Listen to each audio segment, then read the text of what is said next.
एक भाई अपनी बहन से मिलने उसके घर जाता है, लेकिन वो क्या देखता है, जिस बहन से उसने एक रात पहले ही फोन पर बात की थी, आज उसकी पूरी फैमिली अचानक रातों रात घर से कहीं गायब हो जाती है। ना ही आसपास के लोगों को कुछ खबर और ना ही कोई सबूत, बस एक घर जो सन्नाटे में भी बहुत कुछ कहना चाहता था। तो बिना देरी किए चलिए चलते हैं हमारे आज के केस की तरफ। वेस्ट लंदन के एक घर में अमरजीत चौहान अपनी पत्नी नैन्सी चौहान और बेटे देविंदर चौहान के साथ रहा करते थे। अमरजीत और नैन्सी के बीच जितना बड़ा एज गैप था, उससे कहीं ज्यादा उनके बीच एक दूसरे के लिए प्यार और समझ थी। अमरजीत एक फ्रूट्स इंपोर्ट एक्सपोर्ट कंपनी चलाते थे जिसका नाम था सिबा फ्रेट। वो एक बहुत ही सक्सेसफुल बिजनेसमैन थे और काम में कितना ही बिजी होने के बावजूद भी वो ऑफिस से नैन्सी को हर दिन पंजाबी भाषा में एक वॉइस नोट जरूर भेजा करते थे, जिसमें वो अपने दिन के बारे में नैन्सी को अपडेट दिया करते, जैसे कभी घर आने में देरी होगी या उन्हें ऑफिस से कहीं किसी काम से जाना पड़ जाए। तब समय बीता और इस फैमिली में एक और मेंबर ने जन्म लिया, नैन्सी और अमरजीत का दूसरा बेटा रविंदर चौहान, जिसके बाद नैन्सी ने अपनी मम्मी चरणजीत कौर को भी लंदन बुला लिया। बच्चों की परवरिश और उन्हें संभालने में उसकी मदद करने के लिए सब बहुत खुश थे और चरणजीत कौर अपने बड़े बेटे और नैन्सी के बड़े भाई ओंकार वर्मा को भी सब बताती थी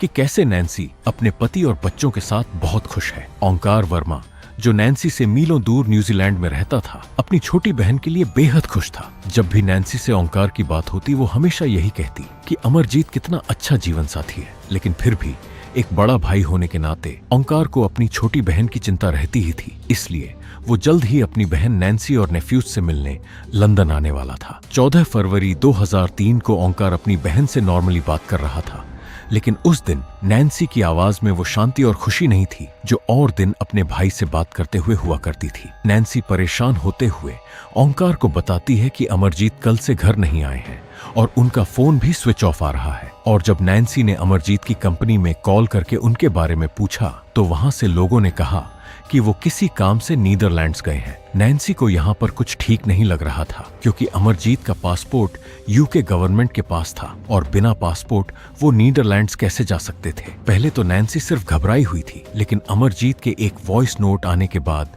अब उसे डर लगने लगा था। वो वॉइस नोट था तो अमरजीत की आवाज में ही, लेकिन अगर आपको याद हो तो मैंने शुरू में ये बात कही थी कि अमरजीत हमेशा पंजाबी में वॉइस नोट भेजा करते थे और ये जो वॉइस नोट नैन्सी को मिला था वो इंग्लिश में था। और यहाँ नैन्सी का शक और गहरा हुआ कि कुछ तो गलत है, लेकिन ओंकार ने बात को यहाँ पे खत्म करते हुए नैन्सी को कहा कि सब ठीक ही होगा, वो चिंता न करे और अमरजीत सही सलामत घर लौट आएंगे। और ये कहकर ओंकार ने अपनी बहन का कॉल रख दिया, लेकिन वो नहीं जानता था कि ये कॉल उसकी बहन नैन्सी का उसके साथ आखिरी कॉल होने वाला था। उस फोन कॉल के ठीक एक दिन बाद 15 फरवरी 2003 को पूरी चौहान फैमिली यानी नैन्सी सहित उसके दोनों बच्चे और नैन्सी की मम्मी चरणजीत कौर सब अपने लंदन वाले घर से एक साथ कहीं गायब हो गए। उन्होंने ना ही किसी को कोई खबर दी थी और ना ही कोई लेटर छोड़ा था। इस घटना के कुछ दिन बाद अमरजीत की कंपनी सिबा फ्रेट में एक आदमी कुछ डॉक्यूमेंट्स के साथ आता है, जिनमें ये लिखा था कि अमरजीत अपनी पूरी फैमिली के साथ इंग्लैंड छोड़ के चले गए हैं और सिबा फ्रेट्स की ओनरशिप अब केनेथ रेगन को दे दी गई है, जो कि सिबा फ्रेट्स का एम्प्लॉय और अमरजीत का बहुत अच्छा दोस्त था। और डॉक्यूमेंट्स के आखिर में अमरजीत चौहान के सिग्नेचर भी थे। एक समय पर अमरजीत भी किसी केस के चलते जेल जा चुके थे, जहां उनकी मुलाकात केनेथ रेगन से हुई और वो दोस्त बने। और जब केनेथ अमरजीत के पास जॉब की तलाश में आया तो दोस्त होने के नाते और ये देखते हुए कि केनेथ अब अपनी जिंदगी को एक नए सिरे से शुरू करना चाहता है, उन्होंने उसे अपनी कंपनी के अंदर भरोसा करके जॉब दी। 12 फरवरी 2003 को केनेथ ने अमरजीत को बताया कि उसके जान पहचान में कोई इन्वेस्टर्स है जो सिबा कंपनी को 3 बिलियन पाउंड्स में खरीदने की बात कर रहे हैं। अमरजीत ने सोचा कि शायद ये डील उसके लिए अच्छी साबित हो सकती है, क्योंकि नैन्सी भी चाहती थी कि अमरजीत अपने काम से रिटायर हो जाए, जिसके बाद वो सब इंडिया शिफ्ट हो सके। अमरजीत डील के लिए तैयार हो गए। अगले दिन 13 फरवरी 2003 को केनेथ और अमरजीत उन इन्वेस्टर्स से मिलने के लिए निकल गए और वही समय था जिसके बाद अमरजीत गायब हो चुके थे। जब सिबा कंपनी के लोगों ने पुलिस को ये बात बताई कि पूरी चौहान फैमिली रातों रात कहीं गायब हो गई है, तो पुलिस ने इस बारे में ज्यादा ध्यान नहीं दिया, ना कुछ पता करने की कोशिश की, क्योंकि फॉरेन कंट्रीज में इमिग्रेंट्स का ऐसे सब छोड़ के एकदम गायब हो जाना आम बात होती है। लेकिन जैसे ही नैन्सी का बड़ा भाई ओंकार लंदन अपनी बहन से मिलने पहुंचा और नैन्सी के घर गया तो वहां ओंकार को कोई नहीं मिला, जिसके बाद वो पुलिस के पास गया और पुलिस को इस बारे में कुछ करने के लिए कहा। पुलिस चौहान फैमिली के घर पहुंची और वहां की हालत देखकर कंफ्यूज हो गई, क्योंकि घर के अंदर का नजारा देखकर यही लग रहा था कि कुछ समय पहले तक सब यहीं थे। टेबल पर खाना वैसे ही पड़ा था, वॉशिंग मशीन में कपड़े थे, बच्चों के खिलौने कमरे में बिखरे हुए थे और चरणजीत कौर के इंडिया जाने की रिटर्न फ्लाइट टिकट्स भी एक टेबल पर ही पड़े थे, जिसके बगल में उनकी होली बुक गुरु ग्रंथ साहिब भी थी, जो ओंकार को थोड़ा अजीब लगा, क्योंकि उनका कहना था कि उनकी मदर कुछ भी भूल सकती हैं, लेकिन वो होली बुक साथ ले जाना कभी नहीं भूलती और जहां जाती हैं हमेशा वो बुक अपने साथ रखती हैं। अब यहाँ सबसे बड़ा सवाल ये था कि अगर चौहान फैमिली कहीं जा रही थी तो उन्होंने ये बात ओंकार को क्यों नहीं बताई। अब इस पॉइंट पे पुलिस और बाकी सबको समझ आने लगा था कि चौहान फैमिली अपनी मर्जी से तो कहीं नहीं गई है, उनके साथ कुछ तो बुरा हुआ है। इस बात को 1 महीना होने आया था, लेकिन अब तक कुछ पता नहीं चल पा रहा था, क्योंकि ना तो चौहान फैमिली ने अपने किसी रिलेटिव को कांटेक्ट करने का ट्राई किया था और न ही उनके बैंक अकाउंट से कोई ट्रांजैक्शंस हुई थी। दिन बीते और तारीख आई 22 अप्रैल 2003 की, जब एक फादर और उनका बेटा समुद्र में मछली पकड़ने जा रहे थे तो उन्हें पानी के ऊपर एक बॉडी तैरती हुई मिली, जिसकी पहचान करने पर पता चला कि वो और कोई नहीं, अमरजीत चौहान की ही बॉडी थी। जिस तरह से बॉडी को रस्सी से बांधा गया था, मुंह पर टेप लगाया गया था और उनके सर पर एक गहरा घाव था, वो देखकर साफ पता चल पा रहा था कि किसी ने उन्हें मारकर वहां पानी में फेंका है। अब पुलिस समझ गई थी कि बाकी बचे फैमिली मेंबर्स को भी जान का खतरा है, जिसके लिए उन्होंने अपनी इन्वेस्टिगेशन और तेज करी। लेकिन अब बहुत देर हो चुकी थी, क्योंकि जुलाई 2003 में नैन्सी और नवंबर 2003 में चरणजीत कौर की बॉडी पुलिस को समुद्र में मिली, जहां अब पुलिस की उम्मीद खत्म होने लगी थी, क्योंकि अब भी फैमिली के 2 छोटे बच्चे नहीं मिले थे। दूसरी तरफ सेबा कंपनी का नया ऑनर केनेथ कंपनी के लिए एक नई डायरेक्टर अपॉइंट कर चुका था, जिसका नाम बेलिंडा ब्रुइन था। अब पुलिस का सीधा शक केनेथ पर जाने लगा था, क्योंकि उसके पास्ट क्रिमिनल रिकॉर्ड्स बहुत खराब थे और एक समय पर उसे कैप्टन कैश के नाम से भी जाना जाता था, क्योंकि वो हमेशा अपने साथ पैसों से भरा बैग लेकर घूमता रहता था, जो उसने अपने गलत काम जैसे ड्रग्स स्मगलिंग, फेक पासपोर्ट्स बनाना, इन सब से कमाए थे। लेकिन केनेथ को अरेस्ट करने के लिए उन्हें एक सबूत की जरूरत थी, जो उन्हें केनेथ का फोन ट्रेस करने से मिला। पुलिस ने जब केनेथ के कॉल रिकॉर्ड्स और लोकेशंस देखी तो उन्हें पता चला कि 13 फरवरी 2003 के दिन केनेथ और अमरजीत की लोकेशन सेम जगह एक्टिव थी और साथ ही 2 और लोगों की लोकेशन भी सेम जगह दिखाई दे रही थी, जो कि फोर्ज क्लोज के एक घर में लोकेट हो रही थी, जो घर था केनेथ के फादर का।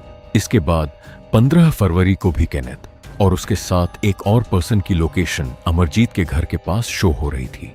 जो 2 लोग केनेथ के अलावा लोकेशन पर एक्टिव दिखाई दे रहे थे, उनकी पहचान पुलिस के क्रिमिनल रिकॉर्ड से विलियम हॉर्सी और पीटर रीस नाम से हुई थी और इसी वजह से अब ये तीनों ही पुलिस के प्राइम सस्पेक्ट्स बन चुके थे।